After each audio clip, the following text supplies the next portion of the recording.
Antarctica, the world's greatest freezer, is melting. Trillions of gallons are draining into the oceans. Sea levels are rising. It's happened before, and it's happening again, right now.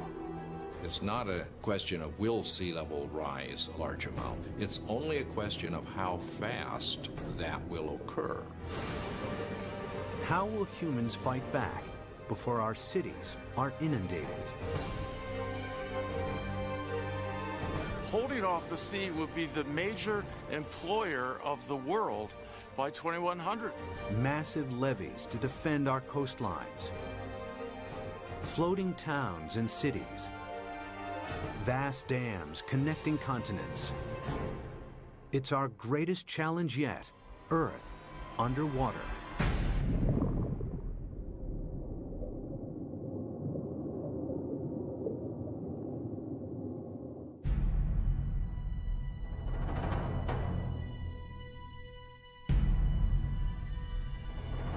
This is New York in the 24th century. Sea levels have risen by 120 feet. Manhattan is flooded. What could cause such a terrifying scenario?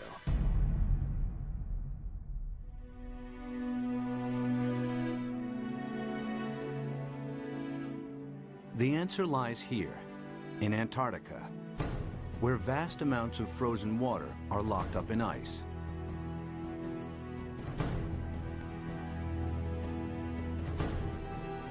Some of Antarctica's ice sheets are more than 2 miles thick. If melted, this ice would dramatically raise sea levels.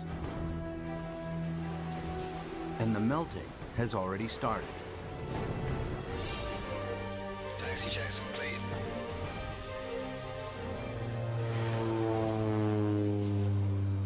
Scientists want to know how much frozen water the continent actually holds, and how much global sea levels will rise if it all melted.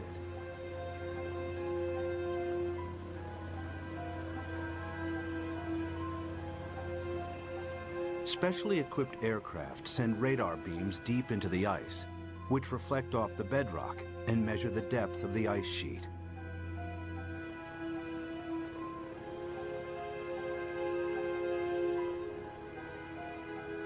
After hundreds of flights, they calculate that Antarctica contains over 90% of the world's ice. Together with Greenland, it's enough to raise global sea levels by an astonishing 230 feet. This is what North America would look like if all of the planet's ice melted. Europe would also shrink. London's Tower Bridge would become a solemn monument in the sea. Berlin would be flooded, as would Paris. But how likely is such a scenario? Is sea level rise reality or myth?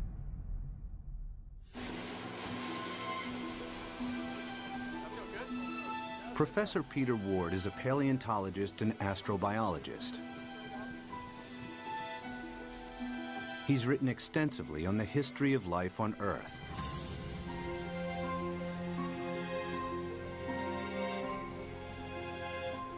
Today, Ward wants to know what would happen to our planet if sea levels rise foot by foot. Somebody give me a zip here. The journey begins in the Florida Keys, a chain of islands south of Miami.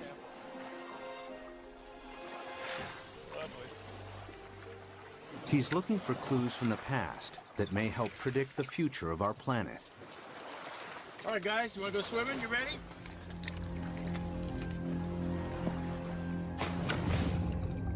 Just a few feet below sea level are banks of coral that have been at this location for over 4,000 years.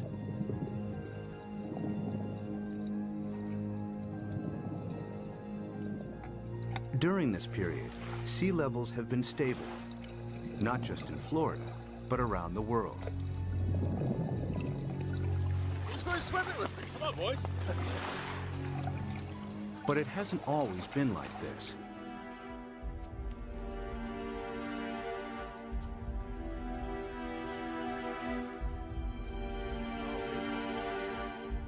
A few hundred yards from shore, Peter visits an abandoned quarry that reveals startling evidence from the past. Oh yeah, beauty. Nice. Look at this dude.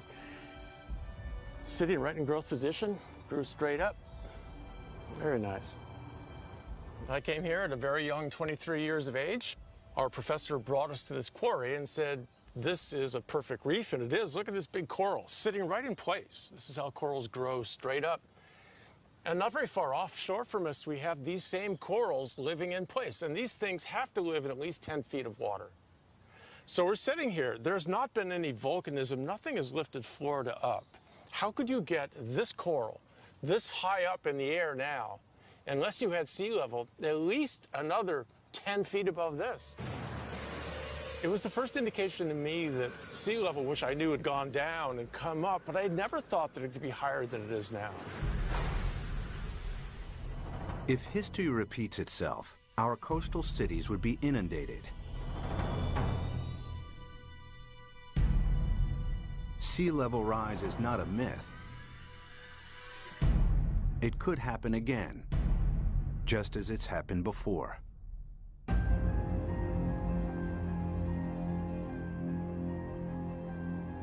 The beginning of the most recent ice age was 70,000 years ago. The ice sheets expanded, the planet's landmass grew, and sea levels fell. Then temperatures rose again. The ice receded. Sea levels climbed and eventually settled at today's coastlines. But global temperatures are on the rise again. This time from humans burning huge amounts of fossil fuels. They produce CO2 and other greenhouse gases that heat up our atmosphere. Whenever global temperatures rise, sea levels follow. We have emitted so much carbon dioxide that the amount of carbon dioxide in our atmosphere has increased by about 1/3 in the last 100 years, and it is now higher than any time since at least 1 million years. We expect about 3, 4, even 5 degrees centigrade warming in this century. The warmer it gets, the faster the sea level rises. That means sea level rise will get faster and faster as we heat up the planet more. Of course, predicting future sea level rise is difficult, as the planet has never before experienced the dramatic increase in CO2 of the last 100 years. But Professor Rahmstorf's climate model predicts a maximum 6-foot sea level rise this century, as higher temperatures kick in.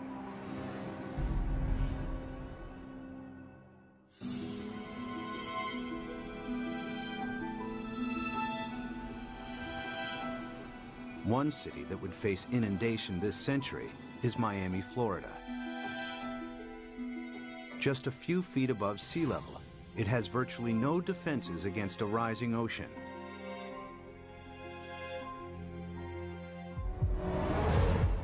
After 1 foot of sea level rise, these beaches would be regularly flooded at high tide. After 2 feet, many roads would be submerged. After 3 feet, if a hurricane strikes, the surging water would overcome sea defenses and cause flooding deep inland. Much of the region's coastal real estate would be ruined. We are looking at millions and millions and millions of dollars of real estate here. And we can assume that every one of these things is $500,000 to $1 million. We've got 100 here, we've got $1 billion in a very short area through here. So our $1 billion of houses, we get 1 meter, 3 feet of sea level rise, and every single one of these houses is useless. Who's going to buy them? What happens to this $1 billion of real estate by the time we get 3 feet? I mean, it's gone. It's useless. It's just, you scrape it off with bulldozers and you just leave it here. That's what will happen. It'll just be left here. And it's not just residential properties that will be affected. Think of all the wharves and all the places where ships offload and unload all the goods and services. And if sea level rises even 3, 4, 5 feet, every single one of those ports has to be replaced. The cruise ship lines, there are billions of dollars of infrastructure that even a small sea level rise takes out. You got to rebuild it all over again. After 4 feet of sea level rise, electricity supplies would be affected as coastal power plants are flooded. After 5 feet, some of Florida's freshwater resources would be contaminated with seawater, and the Everglades National Park becomes a vast bay. After 6 feet, millions of Floridians would have to evacuate the state. So what's going to happen to Florida? By 2100, we'll be at least 4 to 6 feet higher. So this tide, which is not a high tide, will be about here, up to here. There's no way that we can keep the sea back as it rises. Miami-Dade County will be severely diminished.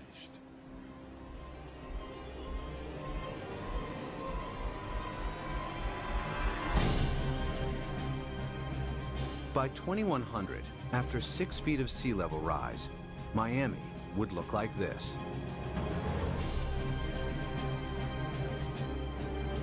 There's no way to prepare for this. You can't put levees around the kind of sea level rises we're in for. We're a city that's only a little over 100 years old. We became a town, an incorporated town in 1896, so we're not that old.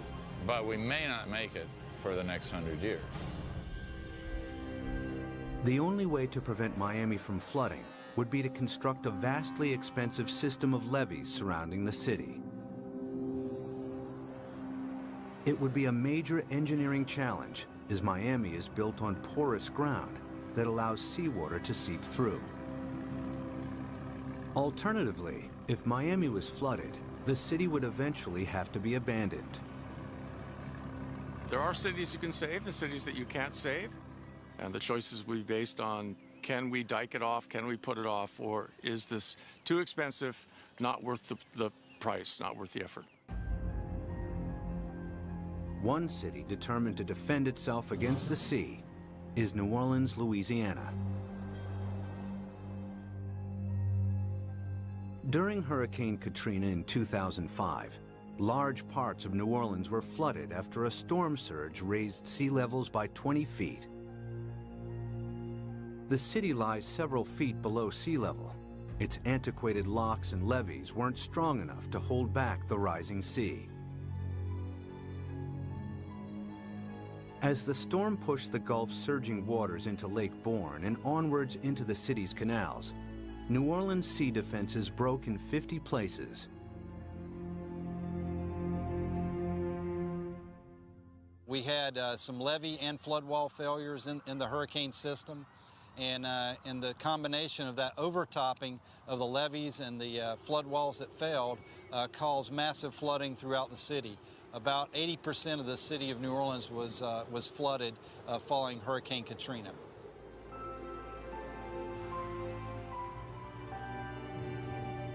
It took weeks before the floodwaters were pumped out and residents were able to return. Among them were Victory Wallace Taylor and her son Peter, who returned home to a badly damaged house. The flood was very bad. They wouldn't let us come and see about our house. It damaged my heart a little bit because I'm afraid for the flood. Like if a flood come in again, I don't know what to do because I think I might panic this time. I don't know. It is a hard pill to swallow, you see.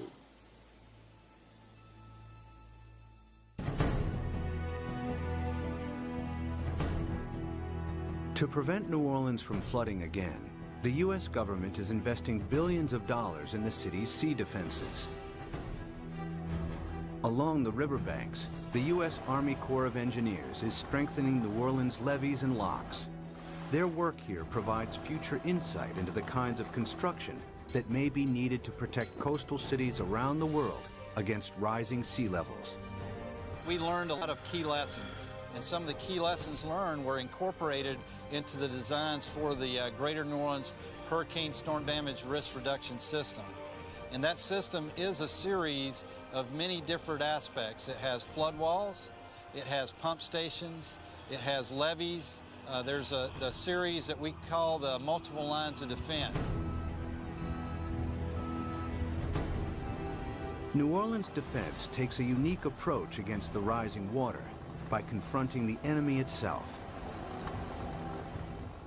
The flood surge that broke its sea defenses approached the city from Lake Borgne, a lagoon east of New Orleans. It's here where the U.S. Army Corps of Engineers is focusing its efforts. What we've done now is we moved the defense of the city out. We're about 12 miles from downtown, about 8 miles away from the 9th Ward, which is flooded. What we've done is we moved the protection from downtown, the heart of the city, left it in there, improved it. We've moved all the way out here, 8 miles out to the edge of Lake Borgne, where we now have this brand new structure which works as a primary line of defense. New Orleans is made up of the best topsoil from the United States that came down the Mississippi River and built up down here. However, back in graduate school, the whole idea was that the better it is to grow something on, the worse it is to build on. Well, this is the topsoil of the nation down here, so it's the worst possible stuff to build in. What you see behind me is the Hawken. It is a pile-driving crane brought in from Seattle, Washington, across the Pacific Ocean, down to the Panama Canal to New Orleans to build this particular gate and the barge gate. And what we've had to do is go down 60 feet through the newer material down to the old Pleistocene clay, and that is our basis. So the main wall itself goes down to minus 130 feet, and the batter piles that brace it are down to 190 feet. All tall buildings in New Orleans, the dome, everything is based upon piles. The new seawall also has to allow ships to pass through.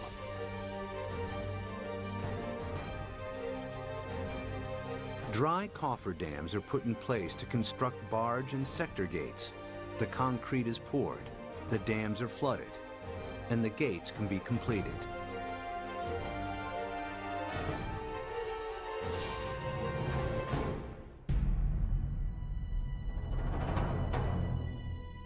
New Orleans' new sea defenses are costing the taxpayer a hefty $15 billion.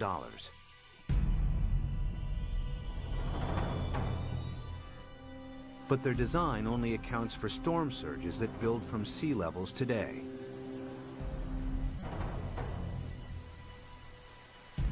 If sea levels rise by 6 feet, any storm surge would be higher as well, and the city's sea defenses would have to be heightened at an even greater cost.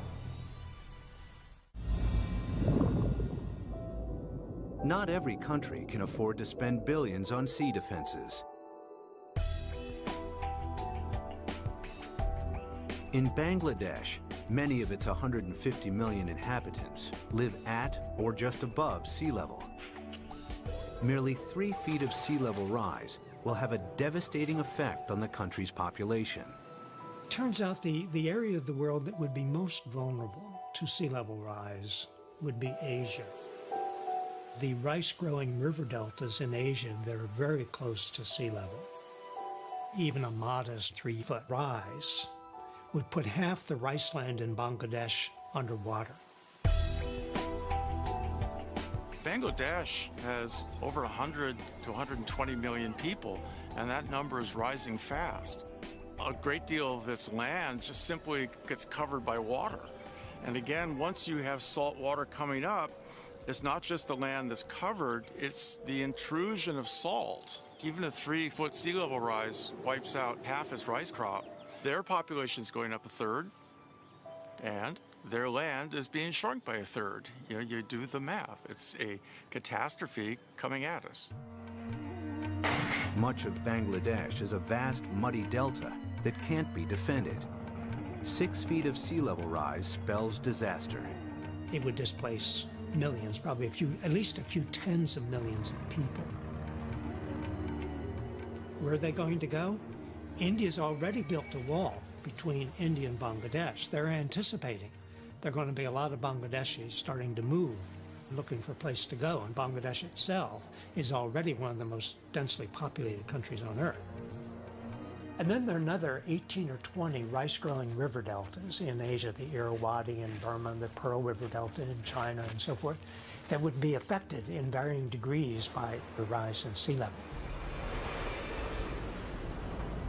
By the end of the century, cities and coastlines around the world will be under siege from the rising tides. Everywhere, people will be building levees and sea defenses to fight back.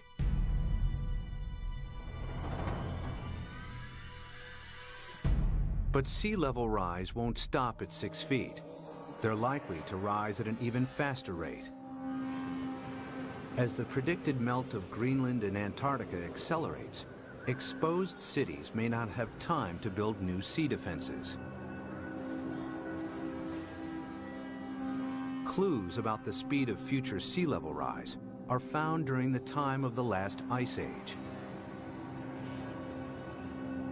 As global temperatures rose, the planet's ice sheets melted into the sea.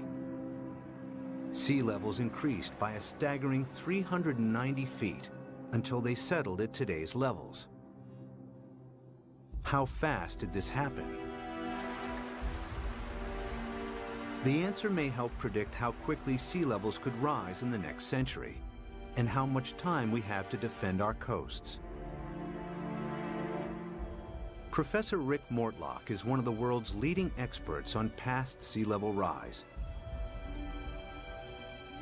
He and his team collect fossilized coral from the seabed. In the lab, they analyze and compare the exact depth and age of each sample. A clear picture emerges of how fast sea levels rose thousands of years ago. We have two pieces of fossil coral that was recovered from drill cores off of Barbados. So by dating these samples and knowing the depth at which they were retrieved, we can use that information to create a point-by-point reconstruction of sea level for the last 20,000 years. There's one particular sea level rise of interest. We call it Meltwater Pulse 1A. During that period of time, we believe sea level rose about 20 meters in 500 years, or about 4 to 5 meters per 100 years. If the same happens again, it would translate to as much as 16 feet of additional sea level rise in the next century. Factor in today's affairs, and the rise may be even faster.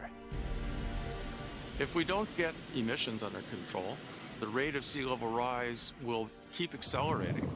And so in the next century, it's not only that we get the additional 5 to 7 feet that we got the last century, that's going to happen, but we add on to that. So now we're looking by 2200, probably at least 15 feet above, and probably 20. By 2100, the cities will know that they are doomed. The coastal cities, anyway. If the oceans rose with accelerating speed, the planet's most exposed cities may not have time to build adequate sea defenses. Sea levels would rise by 16 feet per century. New Orleans could flood, followed by Miami. Miami's the worst off, and New Orleans, those are two cities that will have to be abandoned, I imagine. As southern Florida is lost to the sea, other coastal regions will also struggle to hold back the tides. Among them is the San Francisco Bay Area, with its 7.5 million people. The San Francisco Bay Area is particularly vulnerable to sea level rise because of our history. Although the bay is big, it's very shallow. 2/3 of it was less than 12 feet deep. So lots of it was filled and reclaimed. We're standing here on reclaimed land, and all of downtown San Francisco, the financial district, is on reclaimed land. We've already seen 7 inches of sea level rise in the bay over the past century. We know this because the longest continuously operating tide gauge in America is at the Golden Gate. So we have 154 years of data. We're just now beginning to realize with accelerated sea level rise, we're going to have to prepare and have a new plan for how we deal with it in the Bay Area. If sea levels rose by an additional 16 feet per century, hundreds of thousands of people would lose their homes in the Bay Area.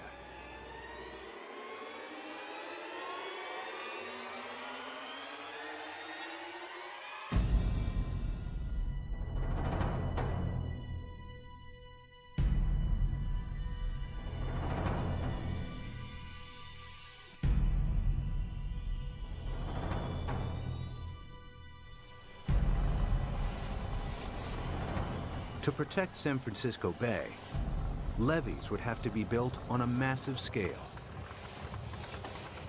The silver lining is the engineering will create so many jobs. Holding off the sea will be the major employer of the world by 2100, I think. This is going to be worldwide. We're going to have a dam revolution. The bay's entire coastline would have to be defended with levees in order to protect it. But in the east, the Sacramento-San Joaquin Delta would remain vulnerable because it's at or below sea level. The Delta has some of America's most fertile farmland. The most important part is food. It's unbelievable the proportion of human food that comes from land that is at sea level, not necessarily right next to the sea, but at an elevation that will be impacted by sea level rising. Sea level rises a little, all those fields next to it, even if they're not covered by the sea, are rendered useless for human crops by the sea. If the Delta and its farmland were lost to the sea, California's food supply would be in jeopardy. The Delta is also one of the main sources of fresh water on the American West Coast. This is the hub of California's water supply. 26 million people drink water that comes from this estuary. That's a huge number. 2/3 of the population of California gets water from this estuary. If you raise sea level even a foot, you know, which in our mind isn't all, as geologists, that doesn't seem like much, yeah, but that's common, yeah. If you raise sea level a foot, the work that we've done suggests that you will salt up this end of the Delta, even if the levees all stay together, even if they don't fail. If sea levels rise by 6 feet this century, local rivers will be contaminated with salt, and California's main fresh water supply will be lost. In the next century, after an additional 16 feet, the entire Delta will be claimed by the sea.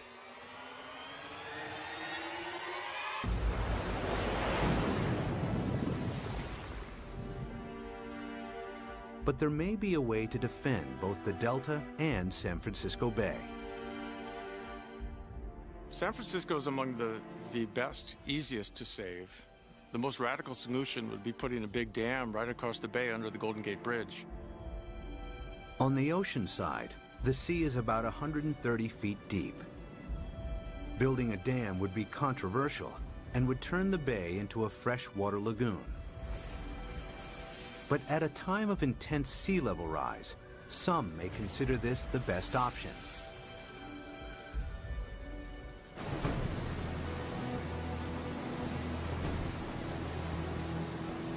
Using cutting-edge technology, huge dredgers could pick up sand from the seabed nearby and deposit it as the dam's foundation.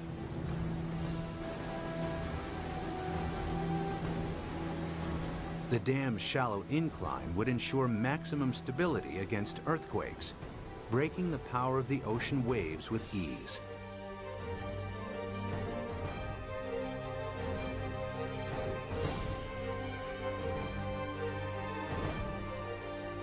Vast pipes and pumps would be installed to keep the bay's river water flowing out to sea.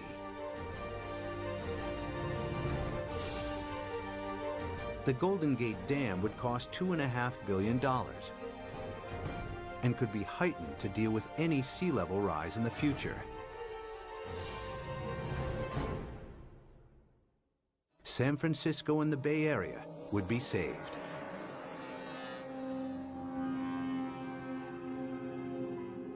One region that may benefit from the U.S.'s sea defenses is the Mediterranean. It's flanked by countries both rich and poor that have thousands of years of history. The Mediterranean has a unique feature, a narrowing at its mouth. The Straits of Gibraltar are between 10 and 20 miles wide, stretching from southern Spain to Africa. A dam could keep the rising water of the Atlantic separate from the Mediterranean. There's been a plan since World War II, for instance, to put a dam between the Rock of Gibraltar and Morocco on the African side. A dam big enough that sea level rise does not affect the Mediterranean. But building a dam here has one major drawback. Every year, the Mediterranean loses 2 feet of sea level through evaporation that is compensated by the inflow of water from the Atlantic. The dam would cut this off. In the case that you build a dam in the Gibraltar Straits, there will not be the flow of water from the Atlantic. So in the case that you cut the flow, so there will be a evaporation, there will not be compensation, and there will be a permanent drop of the water level. After years of evaporation, the Mediterranean would turn into a stagnant saltwater lake. Eventually, the sea would dry out. And if then the sea level would rise, let's say another... Sea defense engineer Peter Janssen maps out possible solutions on how to keep the Atlantic flowing while building the world's largest super dam. I looked at the surroundings. I looked at what may be required to make a closure. And then, well, I thought it may be feasible.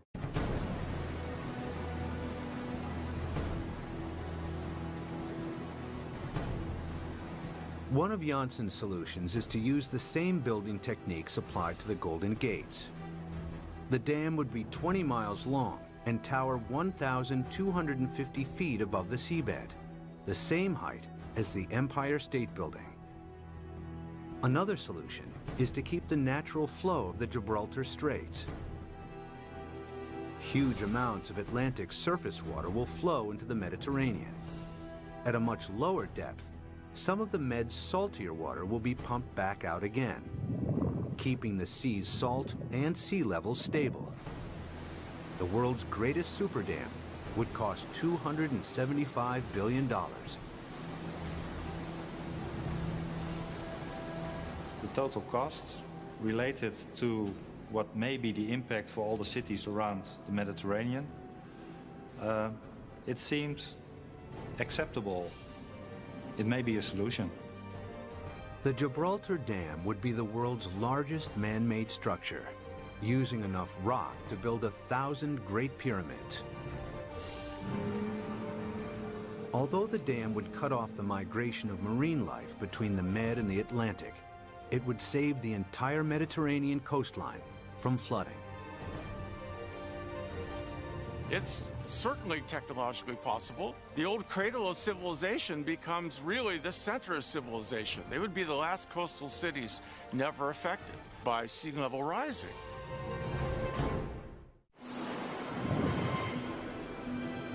By the end of the next century, sea levels could rise by nearly 22 feet.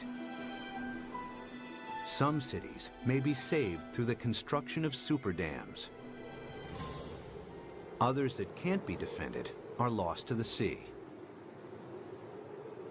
Exposed countries too poor to build defenses are flooded. Around the world, hundreds of millions are displaced. It's likely that by the 23rd century, the ice sheets will melt at an even faster rate, and that the oceans will rise with increasing speed. The planet's growing population and a continuing hunger for cheap energy could make it worse. The problem that I see again is the number of people.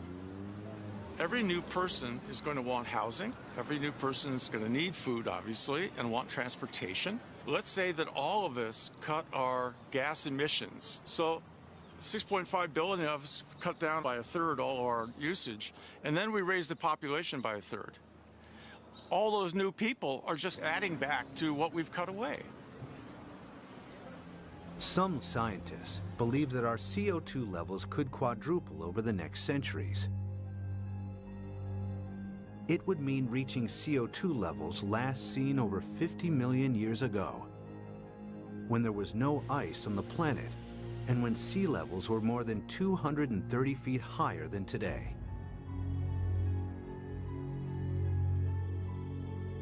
In the worst case, if we are so foolish as to burn all the fossil fuels so that carbon dioxide increases to more than 1,000 parts per million, then there's no question we will melt all the ice on the planet, which would mean a 75-meter or almost 250-foot rise in sea level. It's not millennia. It's not going to take thousands of years.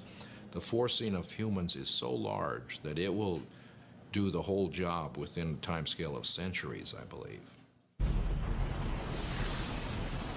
This is the worst-case scenario. CO2 levels triple, global temperatures dramatically increase, and the Antarctic rapidly melts. The world's coastlines are eroded as sea levels rise by an additional 50 feet by the end of the 23rd century. One rich city that would struggle to defend itself is London, Western Europe's largest metropolis. Its main river, the Thames, is tidal, and water levels vary by up to 22 feet. The Thames barrier defends the city against storm surges from the sea. If a tide is unusually high, the barrier closes its gates, and inner London is protected. If sea levels rise by 6 feet, the barrier would have to be replaced by a huge seawall upstream. But if they rise by 50 feet per century, there may not be enough time to build adequate sea defenses. It would be a disastrous situation. It would mean you simply can't inhabit the coastal areas because you will have a continually changing sea level. So we really do not want to go down that path.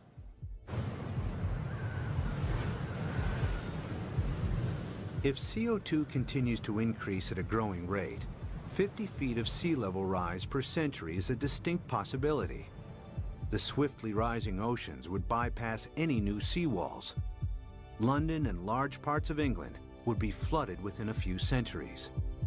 The worst case scenario is when we have maybe 4 to 6 feet within a decade. That's not the kind of thing where you sort of sell your houses and say it's going to be okay. But you're trying to get out of there without drowning. It's going to challenge the existence of civilization. One of London's most famous landmarks, the Tower Bridge, would become a somber outpost in the sea. I mean, there would be a degree of panic that we cannot imagine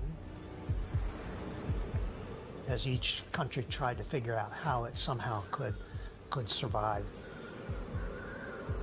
Rising oceans would seep underneath obsolete levees or breach areas where there wasn't the time or money to strengthen seawalls.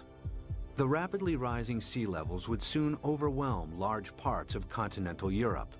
By the time all of the Antarctic's ice has melted, Denmark, the Netherlands, and large parts of northern Germany and France will be lost. Significant sea level rise may turn Berlin into a coastal town within centuries. Another 100 years, and the city would be lost to the sea. The rising sea would creep up the River Seine and find its way to Paris. With an elevation of 115 feet, the French capital would be vulnerable to sea level rise.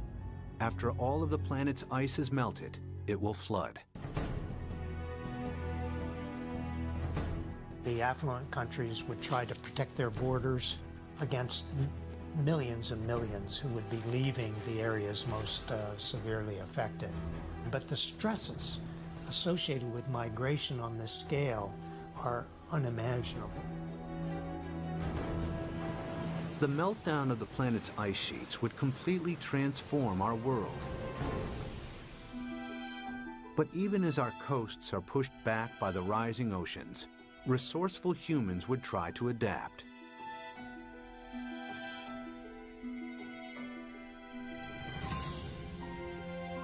There are already plans to rescue New York.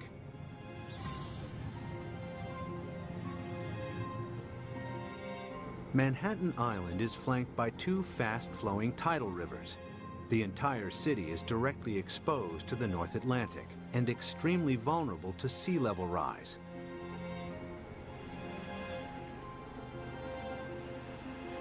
Professor Malcolm Bowman is an oceanographer and expert on the effects of sea level rise in New York. If the worst case scenario, the rapid meltdown of the ice sheet on Greenland, the West Antarctic ice sheet, were to happen extremely rapidly, the future of New York City is in peril. So the city has two options. One, either build massive defenses, or two, start evacuating the city and its population to higher ground. The flooding of New York's underground installations would only be the first in a series of catastrophic events. After the first 6 feet of sea level rise, parts of lower Manhattan would be submerged. If sea levels rise by 50 feet, the water would move into Times Square. Behind me is the Manhattan Bridge, with sea levels rising 250 feet. That bridge would have seawater lapping around the roadway. New York City as we know it would not exist. But there is a way that New York might adapt even to extreme sea level rise. The idea is to build on water. Here in the Netherlands are several communities of floating houses. Koen Olthuis is a visionary architect who believes these houses are the beginning of a new trend in design and construction. So what you will see is that people go and design floating apartment buildings and really floating structures like 200 by 200 meters with roads on top of it and with cars on top of it and houses. Such floating cities could be built with a new lightweight material that's like a concrete sponge. The beauty about floating cities is that you don't have to protect them from nature. They just go on with nature, they live with nature. And will just go up and down with the water. Olthuis has designed a seawall to protect Manhattan, with floating districts attached to it. New York, we're going to build a new Wall Street around it, around Manhattan. So we can redesign the city around it, or even having floating leisure around it, floating agriculture. A floating New York is still in the concept stage. But one day, this may be the solution for hundreds of coastal cities facing inundation. The best silver lining of the whole thing to me is that it will require a united world. A world war against sea level will have to bring all of the squabbling governments to act together. The sea doesn't care what your national boundary is. It's an equal opportunity flooder. We will have to, as a planet, come at this in a united fashion. Whether it's the construction of massive seawalls or super dams, sea level rise will happen. The question is not if, but how fast and how much our oceans will rise. Much will depend on our own CO2 emissions. Humans will need all their ingenuity to meet the world's greatest challenge yet. When when 7 p.m. feels like this, you must be watching the National Geographic Channel.